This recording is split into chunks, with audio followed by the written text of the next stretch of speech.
My wife laughed. "You'll never be CEO. Just be grateful I stick around." Then she cheated with my boss to secure her own promotion and destroyed me in divorce. I quit quietly. 6 years later, I returned as the new owner of the company. Her face when she saw who was firing her. I, 34 male, was sitting in our kitchen when my wife said it. We'd been married 5 years. I was a senior project manager at a tech consulting firm, making decent money, around 95 grand. She was in sales, pulling in maybe 70. "You know what your problem is?" she said, not looking up from her wine. "You think you're going places. You're not. You'll never be CEO. You'll never be executive anything. You're a worker bee. That's it." I stopped mid-bite. Where's this coming from? Reality. I'm just saying, maybe accept what you are and be grateful I stick around. That stung. A lot. But I loved her, so I swallowed it. Told myself she was having a bad day. Turns out she wasn't having a bad day. She was having an affair. Found out a few months later when she came home late for what felt like the 100th time. Her story kept changing. Client dinners, team drinks, late projects. I checked our phone bill online one night. Hundreds of texts to one number. My boss's number. My boss. The VP who kept passing me over for promotions, who'd been suddenly very friendly with my wife at company events. Confronted her that night. She didn't even try to deny it. "Yeah, I've been seeing him. So what?" "So what? You're cheating on me with my boss." She actually shrugged. "He's going somewhere. You're not. He's getting me promoted to regional sales director. What have you done for my career? This is about your career?" Everything's about career. Grow up. You want to stay a project manager forever? Fine, I don't. I filed for divorce the next day. She filed a countersuit with a lawyer her boyfriend probably paid for. Accused me of emotional abuse, controlling behavior, financial manipulation. Complete lies. But in court, man's always the bad guy, until proven otherwise. The settlement was brutal. Lost the house, it was in both names, but she claimed she was scared of me. Got a restraining order based on nothing, and the judge gave her primary residence. Had to move out of my own place. I got destroyed.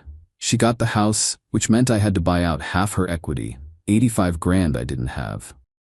She got the newer car. I had to pay her attorney fees because the judge bought her Victim Act. Walked away with my older car, my clothes, and about 15 grand in debt. My boss, her boyfriend, made work unbearable after that. Suddenly, every project I touched had issues. Every deadline was missed, even when it wasn't. He was building a case to fire me. I saw where this was headed. Started job hunting quietly. Found something at a competitor. Smaller company, same role, same pay. Not a promotion, but at least nobody there was sleeping with my ex-wife. Put in my notice. My boss smiled when I handed him the letter. Shame it didn't work out, but honestly, you weren't cut out for leadership here anyway. My ex-wife got her promotion right around then. Saw it on LinkedIn. Regional sales director. She posted a selfie with my old boss. Caption: "When you work hard, the universe rewards you." The universe. Sure. I left quietly. No goodbye party. No farewell email. Just packed my desk and walked out. That was 6 years ago. Update 1. The first couple years after the divorce were rough. Not gonna sugarcoat it. Cheap apartment, instant noodles for dinner most nights, working insane hours to pay down the debt from the settlement. Tried dating, but trust issues don't make for great relationships. But I worked. Really worked. The competitor that hired me was smaller but hungry. They liked that I was hungry too. Got promoted to senior project manager within a year, director of operations by year 2. Then something clicked. Started seeing patterns other people missed. Inefficiencies in how companies operate. Opportunities everyone else overlooked. Started pitching process improvements that saved actual money. Big money. The executives noticed. VP of operations by year 3. I was 37, making 140 grand, finally crawling out of the financial hole the divorce put me in. Year 4, my company started acquiring smaller firms. I led the integration teams. Turned out I was really good at it. Going into struggling companies, restructuring operations, making them profitable. The CEO started pulling me into strategy meetings, acquisitions, mergers, expansion plans. He was grooming me, though I didn't see it at first. Year 5, I made SVP, 210,000 salary plus equity, paid off all the divorce debt, had savings, had stock options that were actually worth something. Then came the opportunity that changed everything. My company's private equity backers wanted to expand into my old firm's market segment. Two options: compete directly or acquire. Acquisition made more sense financially. My old company had gone downhill. My ex-boss had been promoted to CEO a couple years after I left. Yeah, my ex-wife's boyfriend running the whole show. Under his leadership, they'd lost major clients, missed targets repeatedly, and were bleeding talent. Stock price tanked. They were perfect acquisition targets. I was in the room when our CEO brought it up. "What do you know about this firm?" "Worked there 8 years, know it inside and out." "Perfect. You'll lead due diligence. If we buy them, you'll run the integration." The deal took about 8 months to close. Private equity loves a struggling company they can gut and rebuild. We paid $34 million. Probably overpaid, but the client contracts were valuable. During due diligence, I saw everything. Their financials were way worse than the public numbers showed. My ex-boss had been playing games with revenue recognition, pushing numbers around to inflate quarterly results. Nothing technically illegal, but sketchy as hell. I also saw my ex-wife's compensation package, 180 grand, nice money, but she was getting paid director money to do manager work. Her actual sales numbers were mediocre at best. She was getting paid because she was sleeping with the CEO. The deal closed on a Tuesday. Our CEO announced it company-wide, then announced the new leadership structure. "We're installing new management to turn this acquisition around. Your SVP of operations will serve as acting president during the integration. He reports directly to me." Me? I was the acting president. First day at my old office felt surreal. Same building, same conference rooms, different names on the doors. I got there early, spent the morning reviewing org charts, compensation data, performance reviews, building my list. My ex-wife's file was on the 3rd floor. Regional sales director, same title she'd gotten 6 years ago, never promoted since. Her performance reviews were, let's say, generous. Clearly written by someone who was biased. Her actual numbers showed declining performance 3 straight years. My ex-boss, the now former CEO, had been let go as part of the acquisition. Golden parachute, non-compete, gone. He wasn't my concern anymore. But she was still here, still employed. I called an all-hands meeting for that afternoon. Conference room packed with about 60 employees looking nervous. Acquisitions scare people. And there she was, middle of the room. Saw me walk in and her face went completely white. She knew. Immediately knew who I was and what this meant. I kept it professional. Introduced myself. Talked about the transition, the integration plan, what it meant for everyone. Standard corporate messaging. There will be organizational changes over the next few weeks, I said. Some redundancies will be eliminated. Some roles will be restructured. We'll meet with each department this week to discuss specifics. Her hand shot up. Will there be severance packages for people who are let go? I looked directly at her for the first time. For eligible employees, yes. Standard severance based on tenure. Her face flushed. She knew performance-based terminations don't get severance. After the meeting, she tried to corner me in the hallway. "We need to talk." "Do we?" "You can't do this. You can't just come in here and..." "I'm not doing anything to you specifically. I'm running a business. If you have concerns about your role, schedule time with HR. This is personal and you know it." People were watching now. I kept my voice level. "This is purely professional. You're an employee of a company I now oversee. That's the extent of our relationship." She started crying right there in the hallway. "You're really gonna fire me? After everything?" "After everything?" I almost laughed. "Yeah, after everything." Walked away. Left her standing there sobbing while her coworkers pretended not to notice. Spent the rest of that week in department meetings. Talking to managers, team leads, reviewing operations. Her name kept coming up. "She doesn't actually manage the team," one of her direct reports told me privately. "She shows up for big meetings and takes credit for our work. We do everything." How'd she keep her role this long? The employee looked uncomfortable. Previous CEO protected her. Understood. By the end of the week, I had my termination list. 18 people. Redundant positions, consistent poor performers, people who'd mentally checked out years ago. Her name was on it. Scheduled the meetings for the following week. HR would deliver the news, but I'd be present for each one. That's what actual leaders do. They don't hide behind HR. She was scheduled for mid-morning, walked in looking defiant. Like she'd spent the weekend convincing herself she was untouchable. "Have a seat," the HR director said. "I don't need to sit. I know what this is." "Then you know we're terminating your employment, effective immediately." "You can't do this. I'll sue. This is retaliation." I spoke for the first time. "It's performance-based termination. You've missed targets 3 consecutive years. Your team has filed multiple complaints about your leadership. You're being compensated $40,000 above market rate for work you're not actually doing. This has nothing to do with our personal history." That's complete garbage.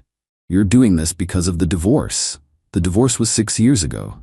I'm doing this because you're not good at your job and this company can't afford dead weight. She turned to the HR director. "My reviews were always positive. The former CEO were written by someone with a personal relationship with you," the HR director said calmly. "We've reviewed your actual performance metrics. The termination stands." "I'll sue. I'll take everything from you." "You're welcome to try," I said, "but you won't win. We have 3 years of documentation, missed quotas, complaints from direct reports, compensation analysis showing you were overpaid. We're terminating for cause, no severance." The color drained from her face. "No severance. Cause-based terminations aren't eligible." "You can't. I have a mortgage. I have bills. Should have thought about that before spending 3 years coasting on your boyfriend's protection instead of actually doing your job." She stood up so fast her chair tipped over. "You pathetic little man. You think you're so important now? You're nothing. You'll always be nothing." Security was already at the door. I'd requested they be nearby. "Escort her out. She has 15 minutes to collect personal items, nothing else." She screamed the entire way down the hall. This called me every name you can imagine. Her former coworkers just stared in silence. I went back to my office, sat down, and felt nothing. Not satisfaction, not vindication, just empty. She destroyed me 6 years ago because I wasn't climbing fast enough and she wanted to ride someone else's coattails to success. Now she was unemployed and I was running the company. Life's funny that way. Update 2. The weeks after I fired her were messy. Word spread fast about my connection to the former CEO and my ex-wife. Office gossip was brutal. Some people thought I was justified. Others thought it was petty revenge. Didn't care what they thought. Had a company to fix. My ex-wife didn't go quietly though. Of course not.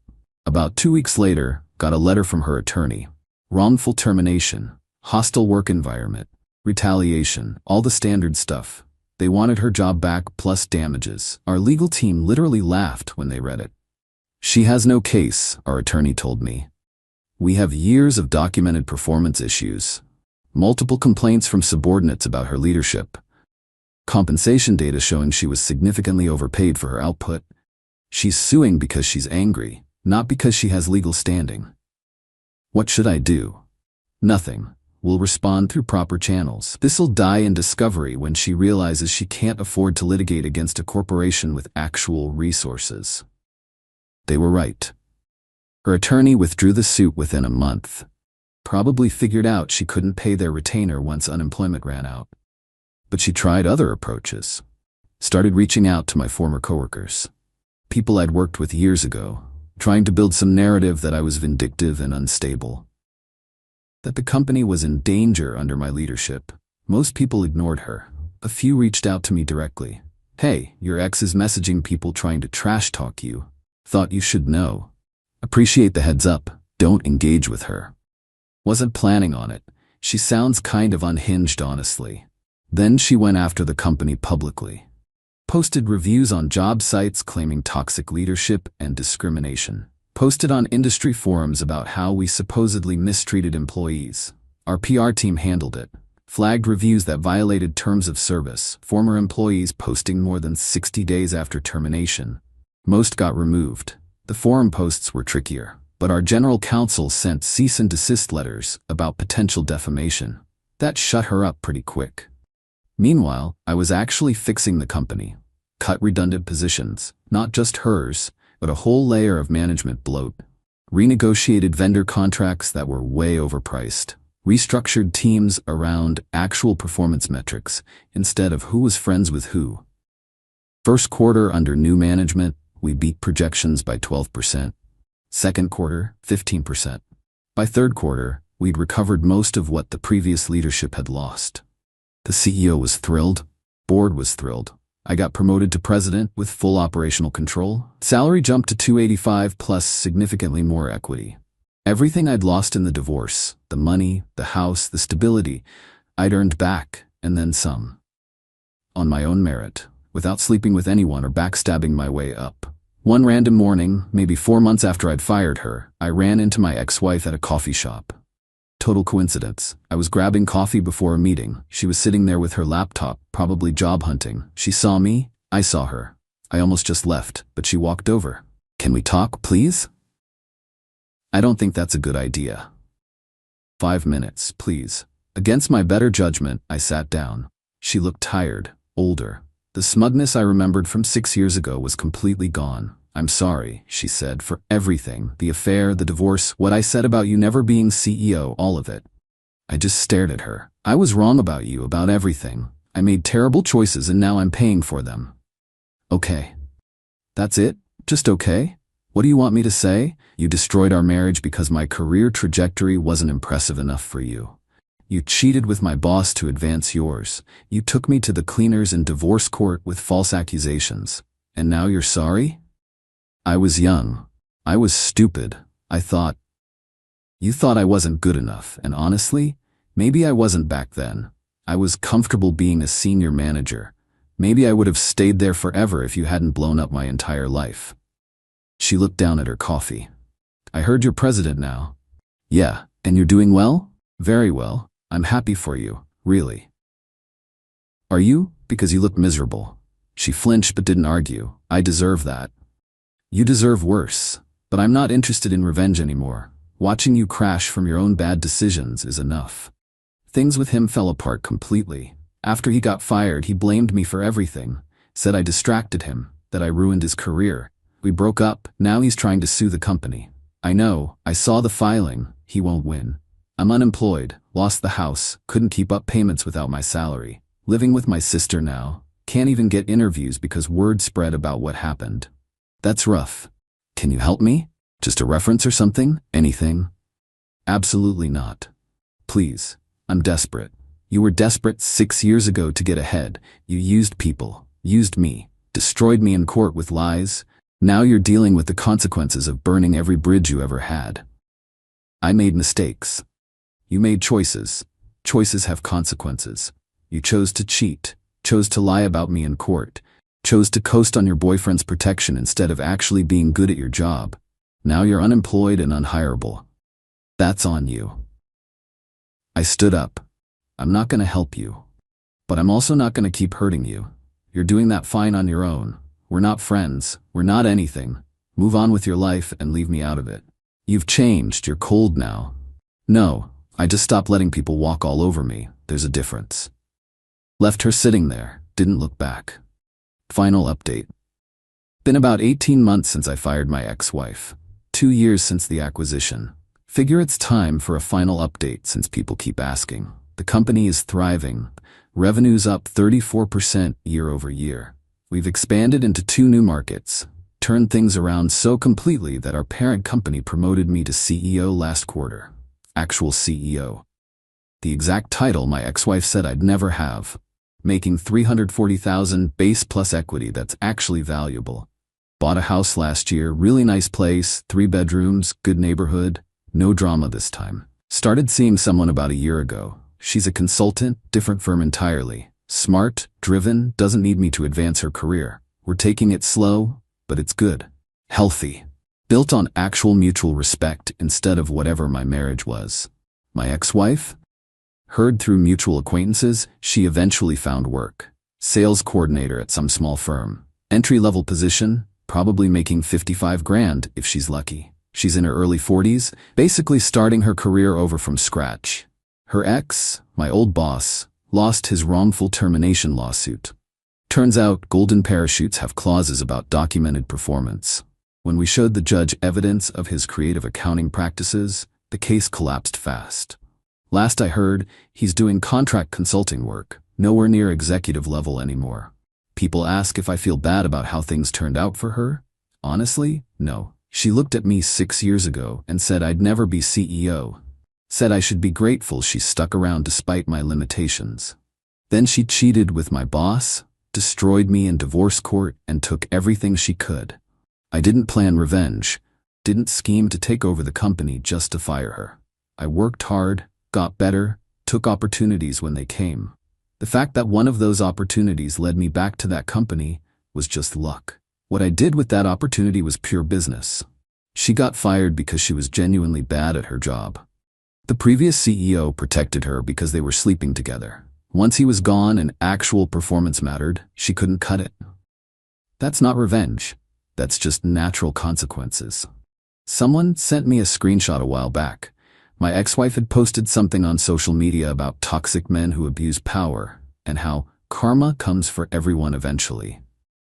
I actually laughed because karma is real. She got back exactly what she put out into the world. She wanted a husband who was CEO. She got one. Just not how she expected. She wanted to advance her career by any means necessary. She did. Right into unemployment. She thought I'd never amount to anything. Turns out she was very, very wrong. The best revenge isn't some elaborate scheme. It's success.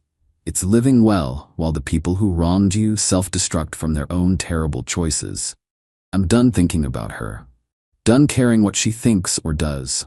I've got a company to run, a relationship to build, and a life that's actually good now. She can figure out hers on her own. To everyone who's messaged support over the months, thanks. To anyone who thinks I should have given her a second chance or helped her out, hard disagree.